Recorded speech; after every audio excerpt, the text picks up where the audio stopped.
Hi, Barbies! My name is Shelby Cook, and I am the head curator and editor-in-chief at Film East. And today I'm joined by my fellow programmers Neve Brooke and Will Schofield to discuss the epic 2023 summer blockbuster pairing of Barbenheimer. This special episode is part of Film East, a Norwich-based film organization. All right, so we all know that Barbenheimer took over the summer. We had the girlies, the gays, and the men out at the cinemas to see our pink movie and our world destruction movie.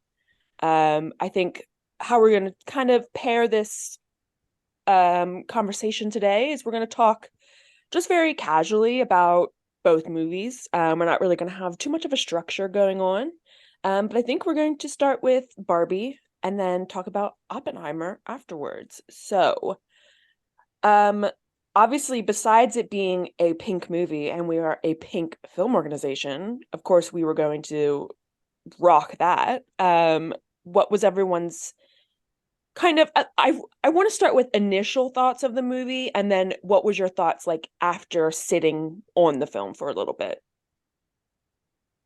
I remember being very nervous when I went into Barbie because I was so excited and I'm such a Greta Gerwig fan. I love Greta and I knew this was different. There was more money involved in this, which made me a bit worried because, the more money, the more the studios want a medal. And I was a little bit, I'd set my hopes on loving this film and I was nervous if I wasn't going to. But lo and behold, I did love this film. I thought it was incredible. I thought it was funny and poignant.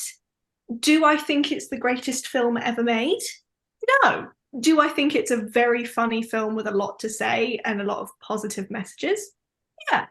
That's how I feel about Barbie. I thought it was great. I think it could do with I think I could, I don't know, do with a little bit of work towards the end, but overall I thought it was good. I had a similar opinion. I thought for me, it's a comedy first and foremost, and I found almost every joke landed very well for me, and so I couldn't really like perhaps some of the philosophies that it posited, some of the ideas were controversial or arguable, whatever. It worked as what it was. I found it very fun, very funny. Also the screening I have to say that I went to was really, really good. I went like the first time it arrived in Hereford, and it was packed with just like 13-year-old girls and their mums and me, and I was like really nervous that it was going to be like bad. But the cinema etiquette of these girls was pristine. They knew when to laugh, when to weep, when to be dead silent. It was fantastic compared to like I went to see A Haunting in Venice last night, and good Lord, those like middle-aged couples with their big old bags of crisps. I'm I could go on a long boomer rant about it, which I've just started to do, but I'll cut myself off. Yeah, but no, I Barbie Barbie was good. I really enjoyed it. So I had obviously, like everyone else in the world, was very excited for this movie. And obviously, because it's Greta Gerwig, I had high expectations. I will say, coming out of the cinema after immediately after seeing it, I was very underwhelmed. And I was like, it felt like it was one of those blockbusters where it felt like everything that happened you had already seen in the trailers. So there wasn't really much like that was different and anything really to expect in the movie. I was very underwhelmed by like it felt very on the nose, the messaging, like girl power, feminism. Um, but the more have sat with the film and like the more I've watched, I mean, the more I've watched the girlies on TikTok like analyzing it and like discussing a lot of like the themes and the things that you don't really notice the first time you watch it, the more I think I appreciate it and like I can see a lot of the similar messagings that come throughout Greta's films appearing in Barbie, but a little not as obvious as something like Little Women or Lady Bird. Um, because Barbie is pointed towards a general audience and it's not meant to be as abstract as a lot of her other films. And, I don't think you go into Barbie expecting to think. You're going into Barbie to see pretty pink, and beautiful people. um, so the more I've sat with it, the more I have appreciated it, and I do appreciate a lot of the things that Greta was able to get away with for a blockbuster movie, and just the fact that is Barbie like the highest grossing film? I mean, obviously it's the highest grossing film this year, but did it surpass like a lot of the other big films in on the box office list? I don't know where it lands on the box office, but even for that to be a blockbuster made by a woman to be so successful is really uh, just incredible. One thing I find with Barbie, and like you were saying, it was made for a general audience, which does not imply, stupidity, but it implies that they don't go to a film to read into things much. And one thing that I love about Barbie is that it tries to delve into matriarchies and patriarchies and tries to say that neither is good. But Yeah. I find that the third act of the film, I can see why so many people were upset with the third act of the film, because it rushes into this patriarchy joke and patriarchy examination. And then the film finishes and never fully explains. There's like a couple lines where Barbara goes, "Oh, what we did was wrong too." But Mm-hmm. then it immediately goes back to a matriarchy. And I find that the film's messaging in the end about how like these standards for both men and women are bad, it only really, that messaging for the men is really lost towards the end, and it's reduced to a joke. And I think if they'd, worked on the final act, if it was 10 minutes longer and it didn't just suddenly finish after I'm Just Ken, which it kind of feels like it does, Mm-hmm. the film would mean so much more to me. But even I left the film, I was talking to my boyfriend about it, and we were like, what was its stance on the Kens? And it Yeah. takes a lot of thinking to work out, were the Kens the villains? No. But like they kind of were presented that way, and then their suffering under the matriarchy was presented as a good thing rather than a bad thing. So I find that it just needed longer. I think it was too short for what it wanted to do. Yeah, and I think I've been seeing a lot of people this the controversy around that final moment with Barbie and Ken in Barbie's bedroom, and Barbie apologizes to Ken, and a lot of people are like, well, that's very anti-feminist, but because she's the one that has to apologize to him when he's the one that took everything from her, everything that she has and that she owns is now his property. But then a lot of people have also been framing that as that is very much the female experience, is that women are often the ones that have to apologize for having their own boundaries and having um their kind of just having to apologize to men for just existing, and that's sort of that universal female experience, which I feel like I appreciated that scene more once once I heard other people's perspectives on it, of the fact that Ken never even apologizes for taking over Barbie Land and like causing this whole disruption of the status quo. Um was very interesting, and everyone just has to just accept, well, that's just what the Kens do, and that's kind of like, boys will be boys.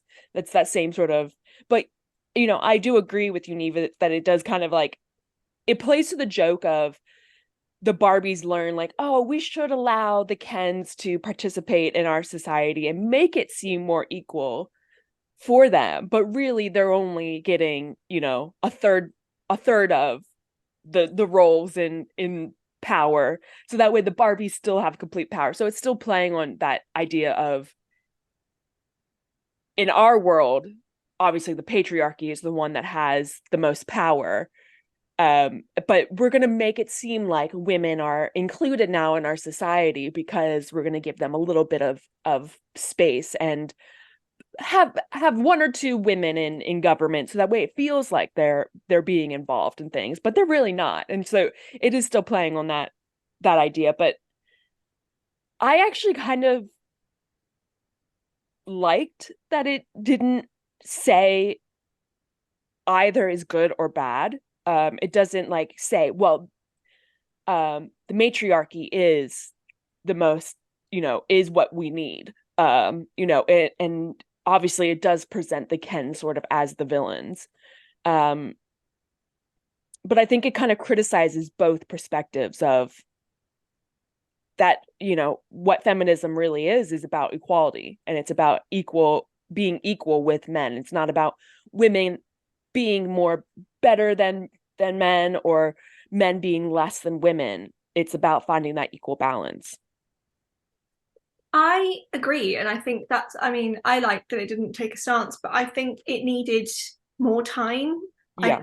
I just feel, I don't know, my personal feminism, everyone has a different feminism, is that men and women are equal, and that men have it, like, it's in the ending, the I am enough thing, where they all sort of find their own paths, but men are human beings too and have complex emotions, and feminism should be about encouraging men to, not be, what's the word, crushed by toxic masculinity, but it just, they should all be Allens. yeah, but it just feels like they're oppressed at the beginning, then they're the villains, and then they're kind of shoved to the side. And I personally read that I liked Barbie apologizing, because it kind of felt that, in this world, like, society is slowly going, sorry, we've realized what we've done. And it kind of felt like the Barbie version. I didn't read it as women was having to apologize. I understand that reading, and I kind of think I maybe should watch the film again. But no, I just think it needed more, like I keep on saying, more time. It just felt really, really rushed. It spent a lot of times on like the jokes that it didn't need. Like, let's discuss the Mattel. Like, what like, that was so bizarre. And like, I know it was like, especially with the commercials, it was setting up Mattel to be the villains. So it did have that like shock, like, oh my God, it's Ken. Ken's the villain, because when you watch the trailer, you're expecting Ken to be all goofy and stupid. But the whole Mattel thing was just, I just found it completely ridiculous. I don't know what you guys thought. I liked it. I liked that it was goofy. Yeah. I feel the same. I thought it was funny enough to like warrant it. I thought Will Ferrell did a fine job. I thought, again, most of the punchlines landed. Prost Barbie really had me laughing. But at the same time, I do feel like perhaps it was a little bit appeasing the Mattel Corporation IRL, having them pop up and be like goofy and silly, but also the friends and the allies and helpful and just like silly, rather than this big multinational conglomerate. Uh, it is probably in their vested interest to make themselves look as good as possible in their, their biggest brand's global cinematic release that they knew was going to make a lot of money and be seen by so many people. They'd want to big themselves up, and so I imagine that was probably part of the deal, because they did have a lot of say on the script. There's reports that apparently they had to convince the CEO of Mattel to let them keep the scene where Barbie's sat on a bus station bench and sees that old woman, which to me is like one of the best scenes in the film. I felt a lot of the time when the film kind of sat down and started almost giving sermons and lectures about feminism stuff, I kind of struggled with it a bit when it chose to present it it felt a lot more sincere when they chose to present it in that way. Yeah. When it was a bit more, I guess, subtle. Can I ask you guys what you felt of America Ferrara's character, the human mother, when she did a speech about feminism? I said to my friend, it feels very 2016 H&M t-shirts. Like girl boss, like I'm a hashtag feminist. Like, come on. Like, the entire film is somewhat nuanced about matriarchy, patriarchy, power, and how that controls the world. And then we get, don't be fat or skinny. And I'm like, oh, Yeah. come on. It felt really out of place. And it's meant to be, the moment of the film. It's meant to make me feel really empowered as a woman. And I was just like, what?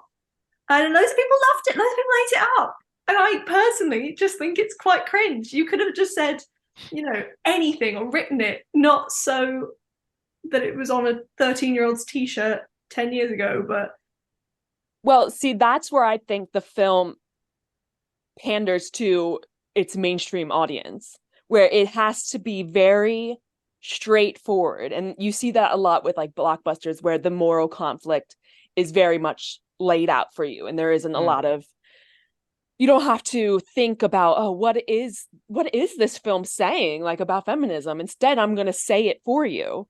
Um, but I did see a lot of people like making jokes that are like, oh, Greta saw that the internet loved when Saoirse Ronan in Little Women was saying that whole speech about women. And she's like, let's do it again. But she like made it way worse. But no, I agree with you. It was very, and the whole like meta moment where the narrator was like, oh, if you really want to make a point about, oh, I feel so ugly, don't cast Margot Robbie in the role of this girl saying that she's ugly. what's funny is that that's a funny joke. Yeah. And I really enjoyed that joke. If Margot Robbie wasn't a producer on the film, Yeah. like Margot Robbie thinks she's really pretty. Yeah. It's like, this is funny, but in the context it's kind of weird.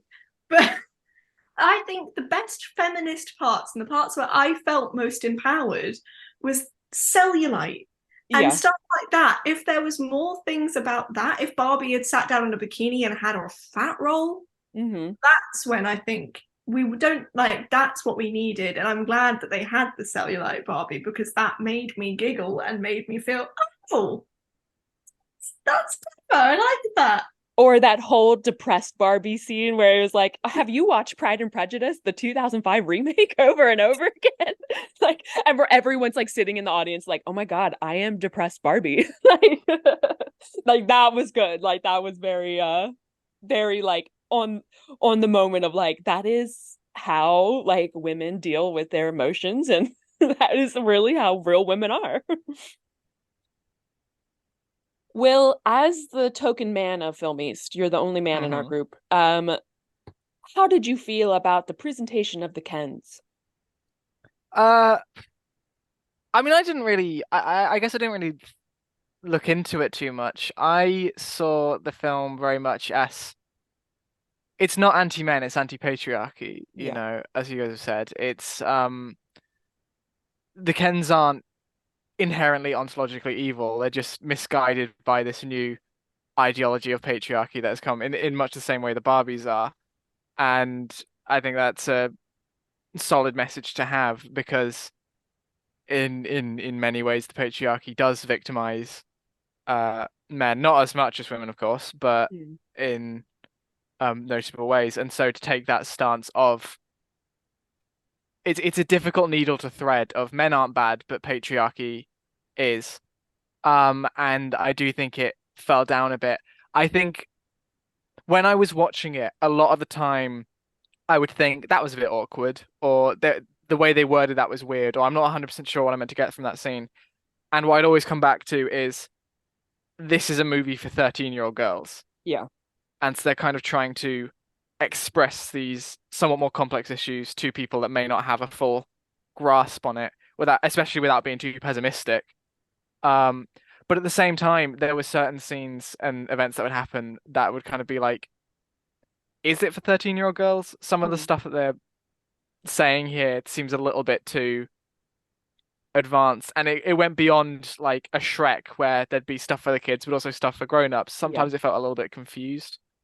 Um, but to answer your original question, sorry, I've got very off topic, but I really didn't mind it. I think it was very tongue-in-cheek, very clearly jovial and joking. Um, and other than Simu Liu, I liked all the all the actors who played Ken. I'm glad that Ryan Gosling's doing comedy again Yeah. because that's where he really shines, I think. You raised a really good point there, Will, about who is this film for? Mm-hmm. Because in my screening, it was Barbenheimer boyfriends and women and their mothers or their friends. It was a real mix of ages. I had 50-year-old women, I had people my age. But I know my friends have gone to screenings where dads have dropped off their like 9-year-olds to go and see it. And I know that a lot of parents that I've spoken to were shocked that I went to go see it because isn't it for kids? Like it's about Barbie. And I don't know if that's the marketing's fault or the film trying to suck people in, but I don't know if the film knows who it's for either, because like you said, typically it does look like it's for teenage girls, but it's not, because teenage girls don't have cellulite and haven't gone through the emotions that Barbie's gone through yet. So if anything, is it for people me and Shelby's age, or is it for mothers? Because there's that whole bit at the end about motherhood, and it doesn't quite know. But I think with that, it trying to be so general, I think it maybe needs to be more nuanced in what it was saying, because it didn't really know what it was trying to say, because it had so many things to say. It got a bit confused, and I mean, it was a great experience in the theater and watching everyone come out like dancing to Nicki Minaj. It was fab.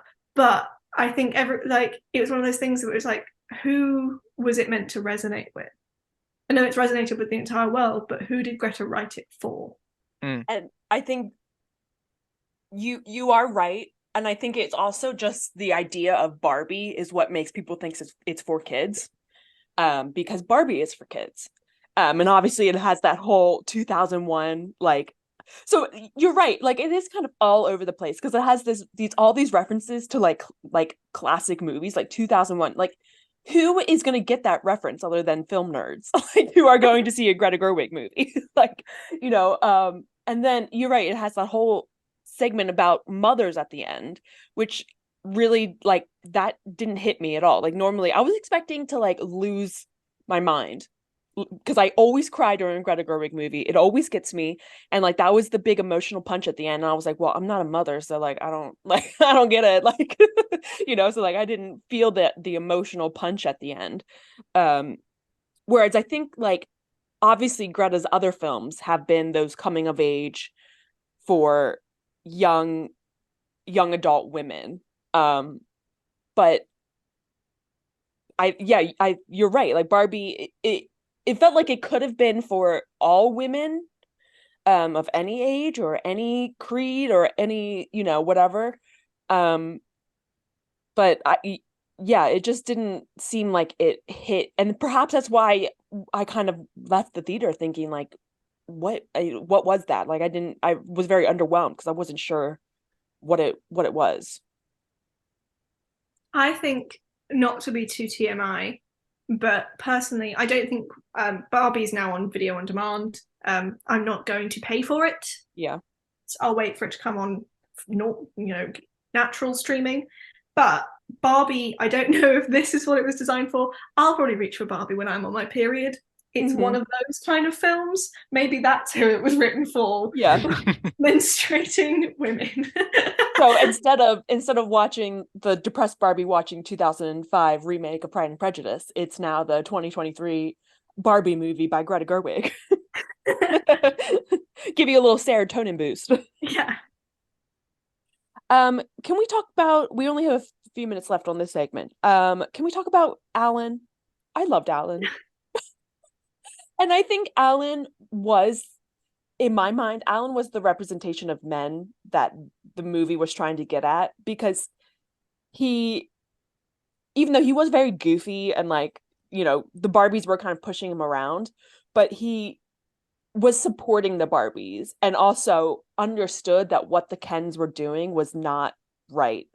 And I feel like I do feel really bad for Alan because the Kens didn't like him, the Barbies pushed him around. Like poor Alan, like he was just I just thought he was such a lovely character, and he really supported the Barbies, and he was trying to make Barbie Land right again.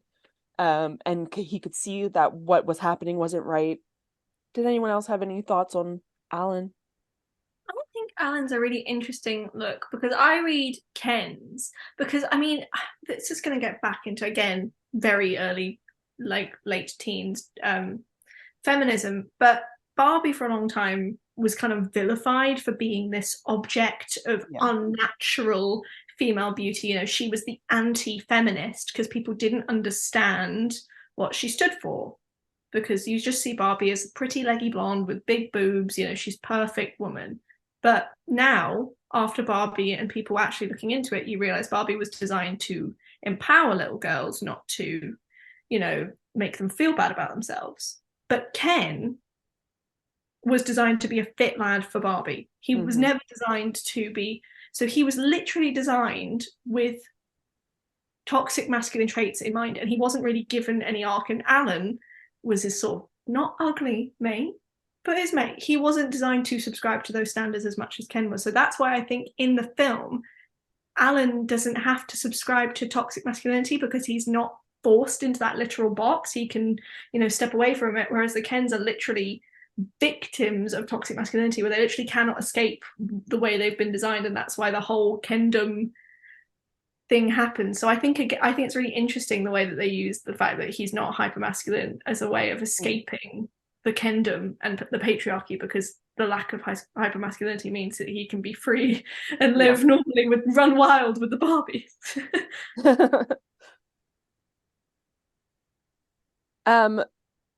Before we end our Barbie segment and move on to Oppenheimer, I just want to mention my little claim to fame here.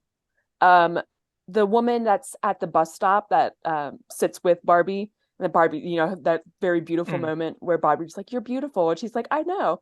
That is the costume designer Anne Roth, and she actually is from the small ass little town in Pennsylvania that I'm from. So she's from Hanover, Pennsylvania. So I thought that was a super cool.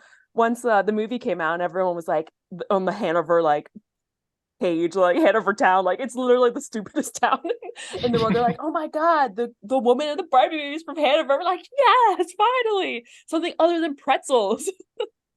All right, now we are moving on to Oppenheimer. I am death, destroyer of worlds. All right, what do people think?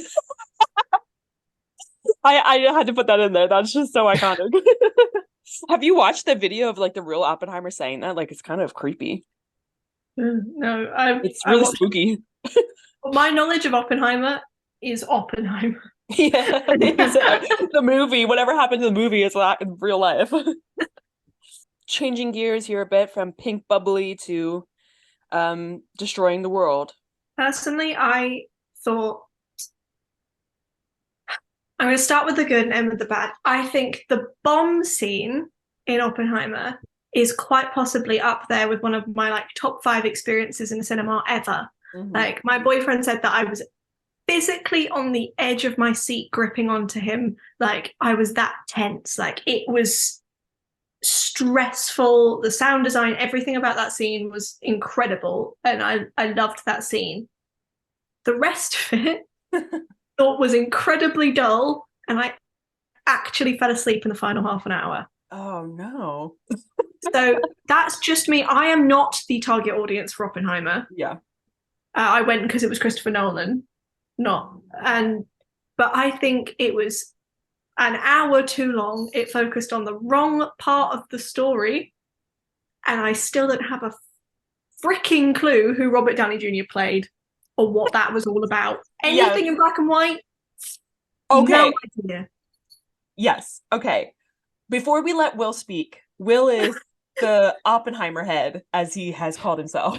He is I regret saying that now. Oppenheimer's #1 fan.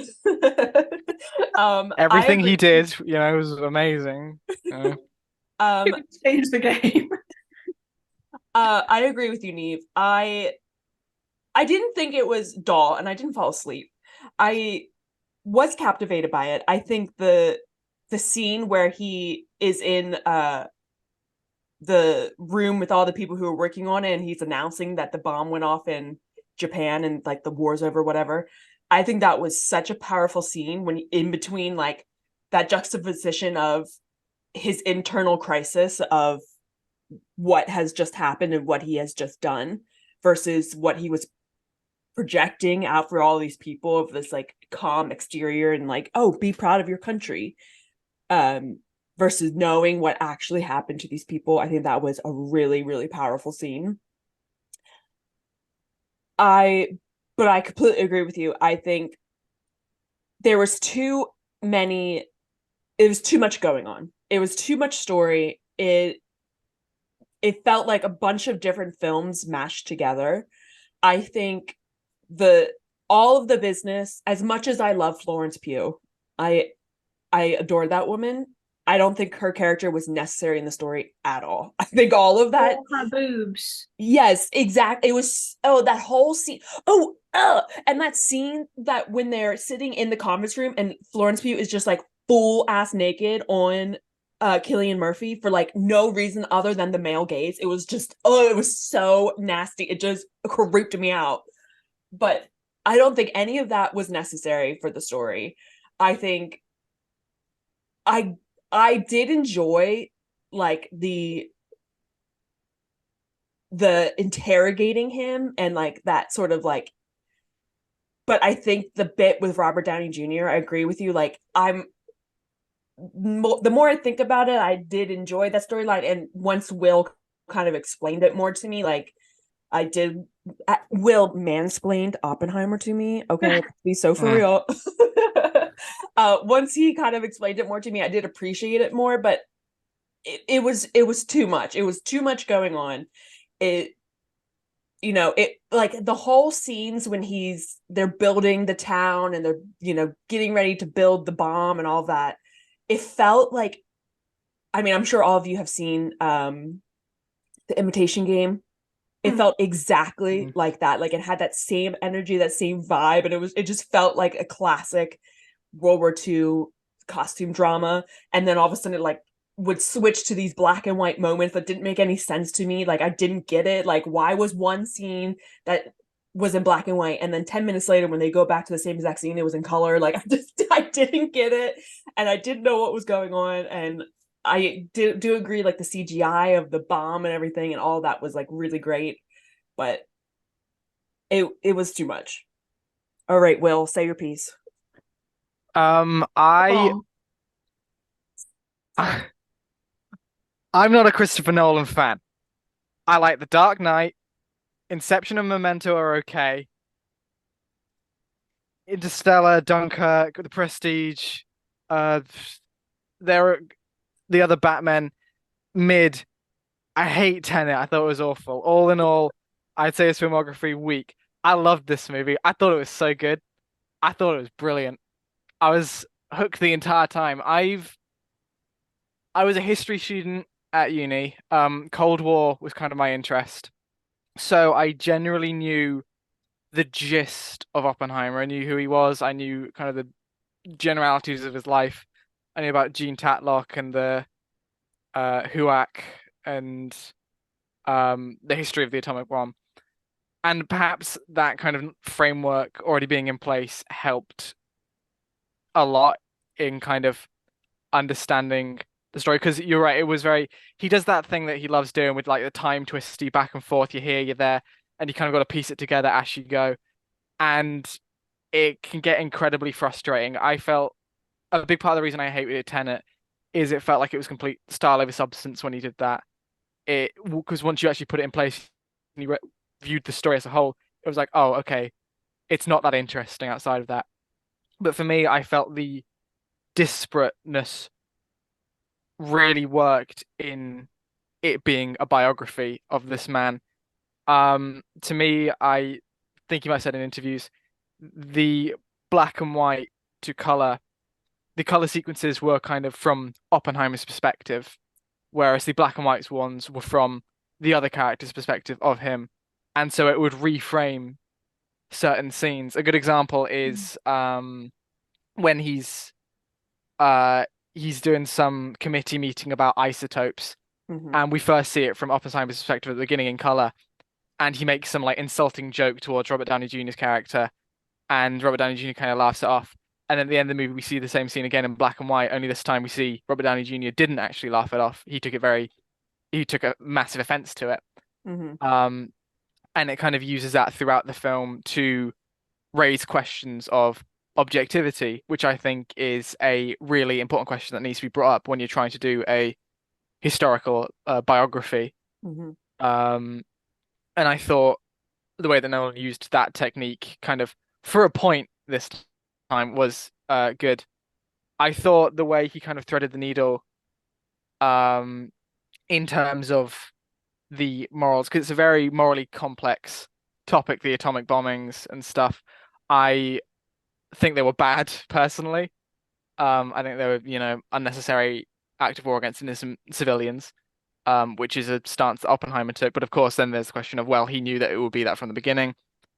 For me, I agree with Shelby in that my favorite scene in the film was that one after they drop the bomb and he goes forward and gives the speech.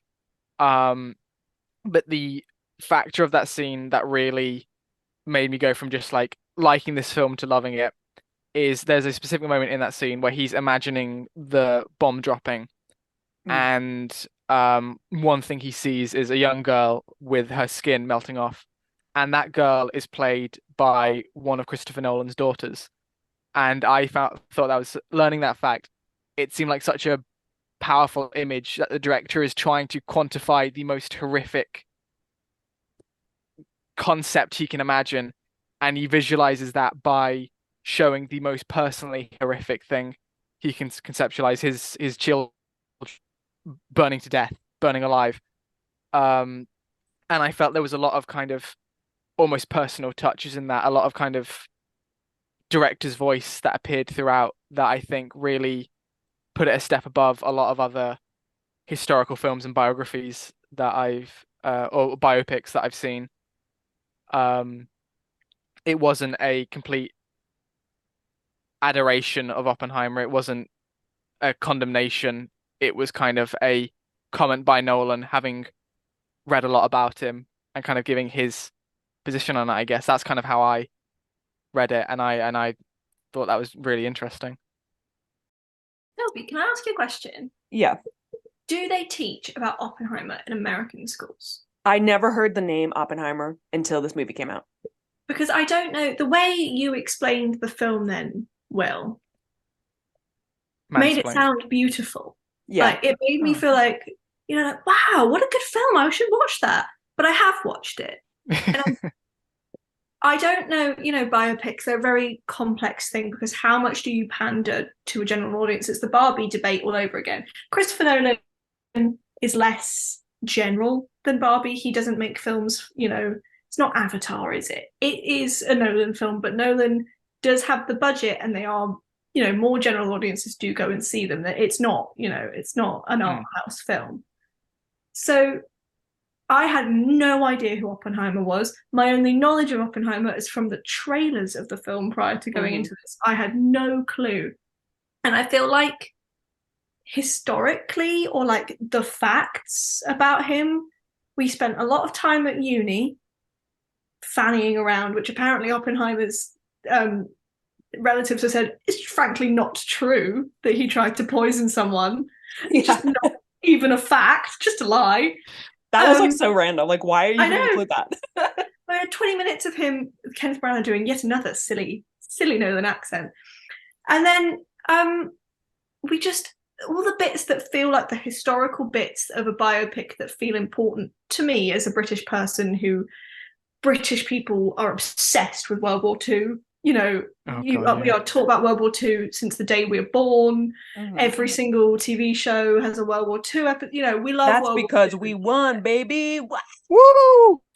It's crazy. But the bit I was interested in was the ethics of the bomb and the building of the bomb. Not an hour and a half of the science behind the bomb and then an hour and a half about the politics after the bomb.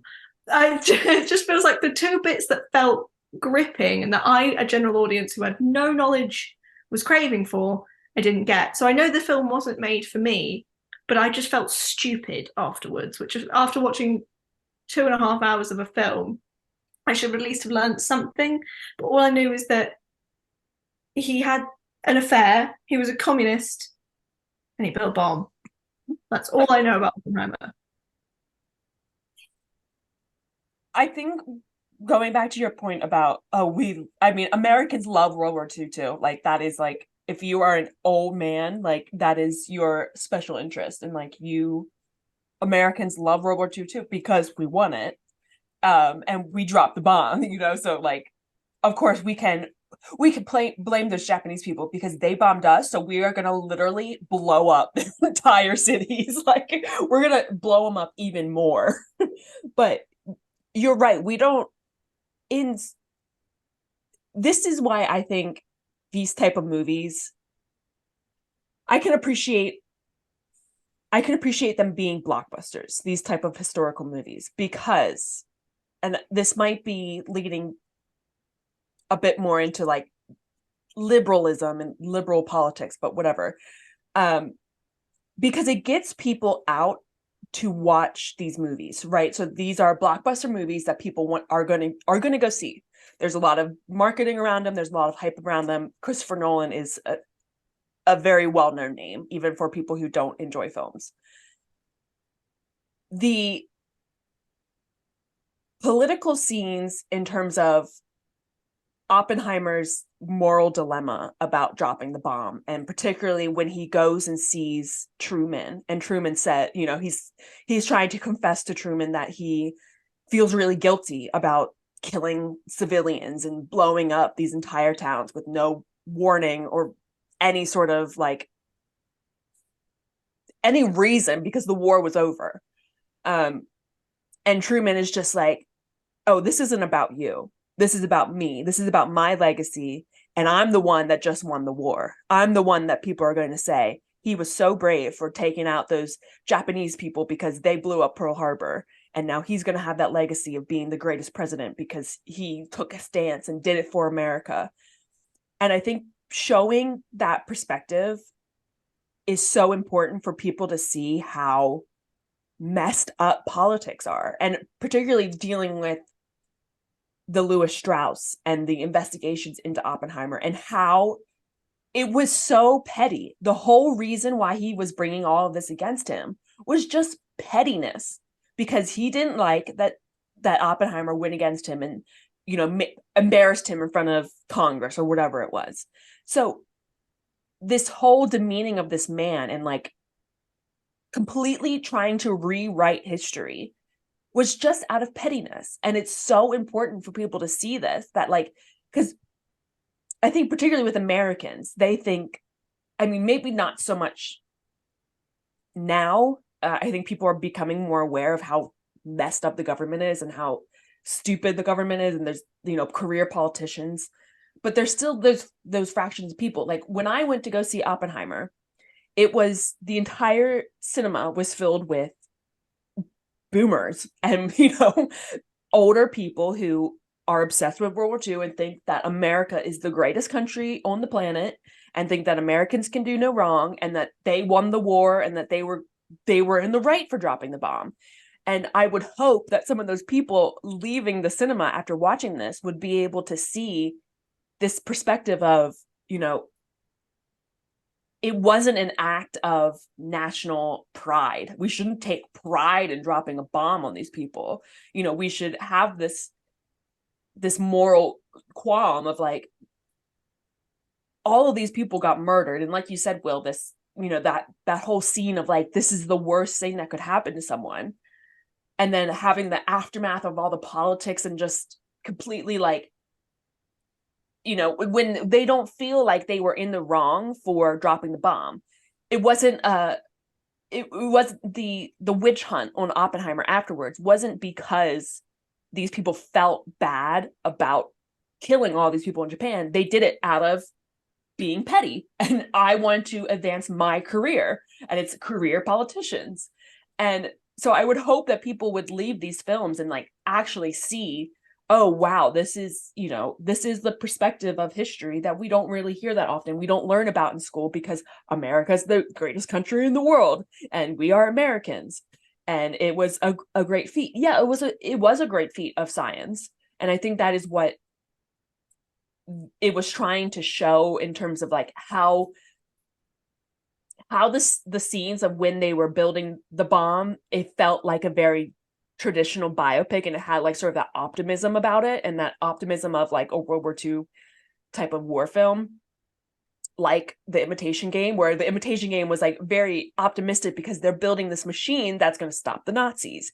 In the same sense, they're building a machine with the intention of stopping the Nazis and ending the war. And it did sort of have the optimism about it, but and it's, you know, it is a great feat of science that they were able to do this, but at what cost? And I think that's what people don't, particularly Americans, you know, who grew up with that mindset of America did the right thing by bombing these people. They don't think about, because they've been brainwashed by what the government has told them, that this was the best thing that could have happened. Hopefully it put them into perspective of like, oh my God, like this actually did affect these people. And, you know, that's the great thing about cinema, is that it is a visual medium and it captures all of your senses, and it's able to engross you both mentally and emotionally, when maybe a book couldn't do the same thing.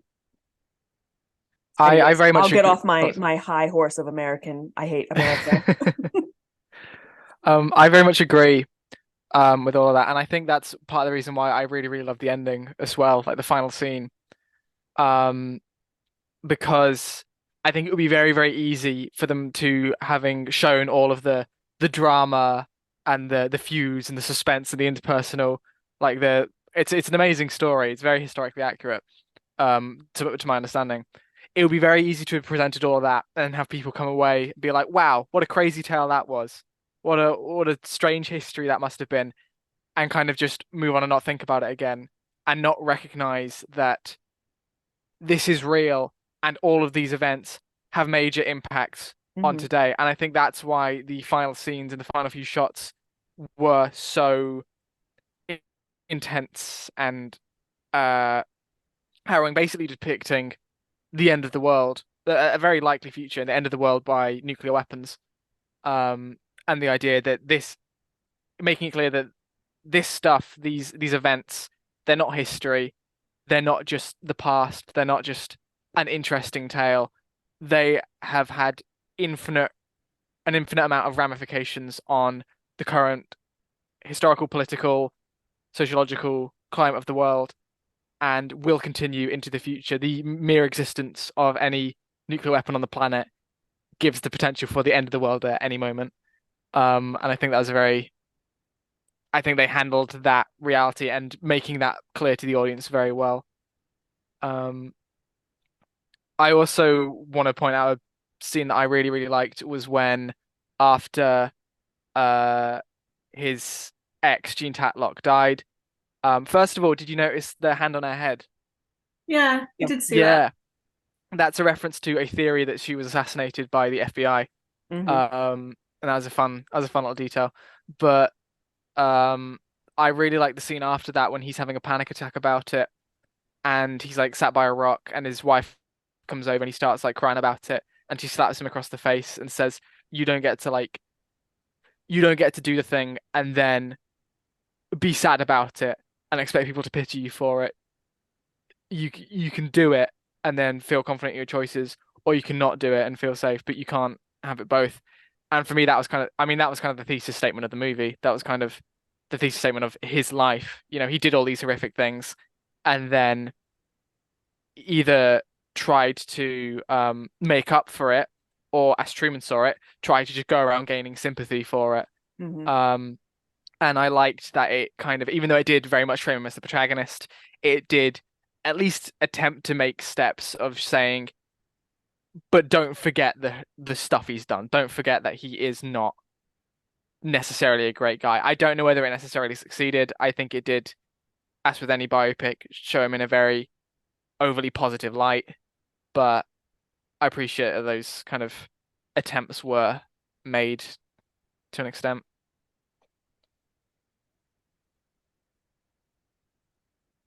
Um, I mean, the only thing that I'm thinking of right now is the really funny Albert Einstein moments where Oh my God. he just would show up like a You just like teleport into frame. yeah, like the ghost of Christmas past, just to give like cryptic messages So to funny. Oppenheimer.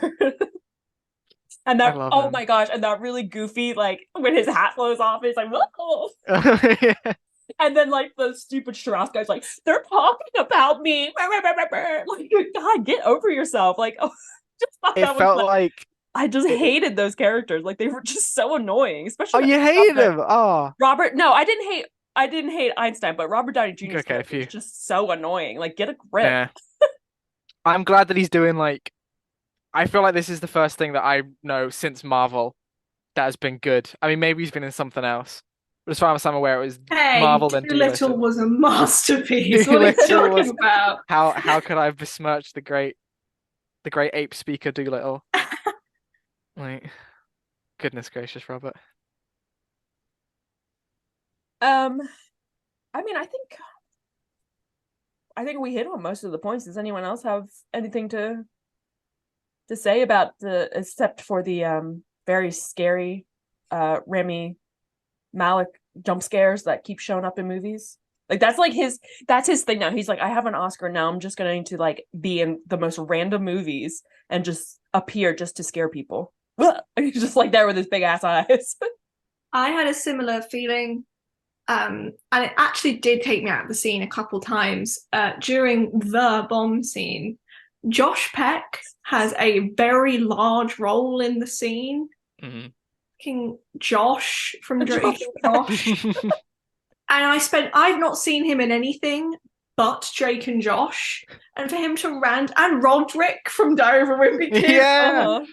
I don't know if during lockdown, Christopher Nolan was just binge watching kids media, but I mean, seeing Josh Peck during that scene every time I was like, that's Josh Peck, and it just would throw me off every time. I am like looking at the cast list right now, and it is like the most random cast list. Like It's Benny stacked. Safdie, like of the Safdie brothers. Like, what is this? Yeah. Like, it's the most random cast list.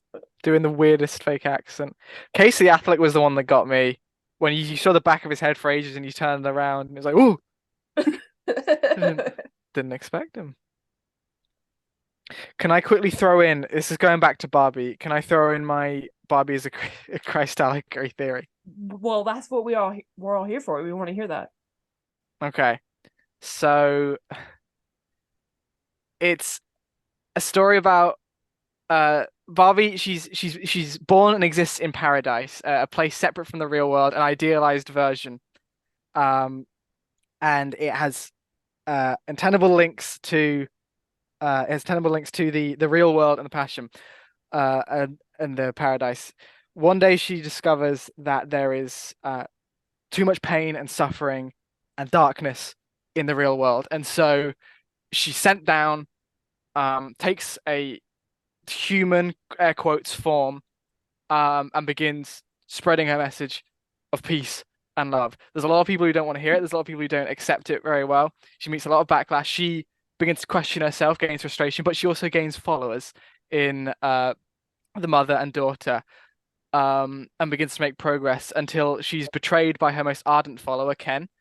Um, and I think there's some lines between her being put in the box and the crucifixion. You know, Oh yeah, there's the wrist that restraints is box. Yeah, similar. that box is The weird. box. Um, Once she's forced to return to the afterlife, she struggles there. She suffers. She almost gives up. 40 days in the desert is the same as one day in Kenland. Um, but in the end, she realizes that her love for humanity and the people that she's met and seen and the world below trumps it all. And whereas Christ took on an ethereal. I'm not Christian, by the way. I'm not religious at all. I want to make that clear. Um, We're gonna get like a Christian group, like a church, come after us, being like, "No, yeah. we hate Barbie." So wait till the Narnia episode, we can really dig deep there. But she meets her mother, not her Yes, father, her ghostly holy mother, who rather than rapturing her up to heaven, returns her to Earth in human form. It's kind of like slightly oppositional in some points, but there's something there. You can't tell me there's not I some kind mean of mythemes or now that something. you're putting it, is particularly with the mother and daughter, and then the father and the son, with like with the regular Christ story, it's about the patriarchy. With this story, it's the matriarchy. So I can see it. I can see it. And I think we should Mattel start the a religion. Romans. Yeah, Mattel. Yeah. Oh, I like that. Yeah, that's canon now. Can we also, now that I'm just thinking about this box again, like, can we just say that whole box moment was just for the marketing to put those boxes in cinema, because she wanted to go back to Barbie Land anyways. I don't know what the problem was. That's a really good point. I didn't even think about that. Like, What is she that was about? going back to Barbie Land, but she's like, oh, I can't go without Ken. Well, Ken was already there. So, I mean, what was the point of that whole box scene when, like, oh, the drama, if she did get captured and get put back in the box, she would have gone back to Barbie Land anyways. It's because then she could do the whole scene where she was running away and they could play the song Speed Drive, which is the best song on the soundtrack. Well, yeah. That's exactly. Greta Gerwig's like, I gotta have that song. And we have to have the car commercial too. Whatever that car was. Yeah. Oh my Because they god, put the yeah, car It was commercial. huge. I'm surprised she didn't drink like a Pepsi or something, or like, oh, I really fancy a Subway or something like that. They Quick, were quite let's heavy stop handed. and get a McDonald's on our way. I think Oppenheimer could have done with more product placement as well. Oh yeah, like the bomb just like blows up and it's just like the golden arches inside of it. Yeah. It's like, I'm parched. I could go for a nice Coca-Cola right now with the heat of this bomb blast. Exactly. A nice refreshing cold one. Pull out a Bud Light. After a hard day's work of blowing up the planet. Oh, and I will say the last thing that um I saw a letterbox review, the moments when, like, again, we going back to like this optimism of the scenes when he's building the bomb, and like sort of that, oh, it's the positivity of we're going to end the war. Those moments where he's putting the marbles in to represent the nuclear fusion or whatever that they're building, and once they fill up the whole bowl, that it's going to be enough to build the bomb. And someone on Letterboxd wrote a review, but like, I have never seen a more ominous marble in a bowl, like, analogy, because it is so true. Like, it was like presented as like, oh yeah, we're putting more marbles in here, woo, we're getting closer, and it's just like so ominous because you know what's gonna happen once that bowl is full of marbles. It's All right, definitely up there. well. It's in my top 10 most ominous marble scenes in movies. Yeah, we're gonna have to make a list of we'll do a whole episode on just ominous marbles in movies. All right, well, hopefully you enjoyed our discussion today. To learn more about Film East and our upcoming events, our film criticism, publications, and unique activities, you can visit our website, film-east.com, or follow us on any of our social media at films_east. And make sure you're subscribed to Film East Chats anywhere you listen to podcasts, including Apple Music, Spotify, YouTube, so you never miss one of our deep dives into film and TV shows. Again, we're Film East, a Norwich-based film organization.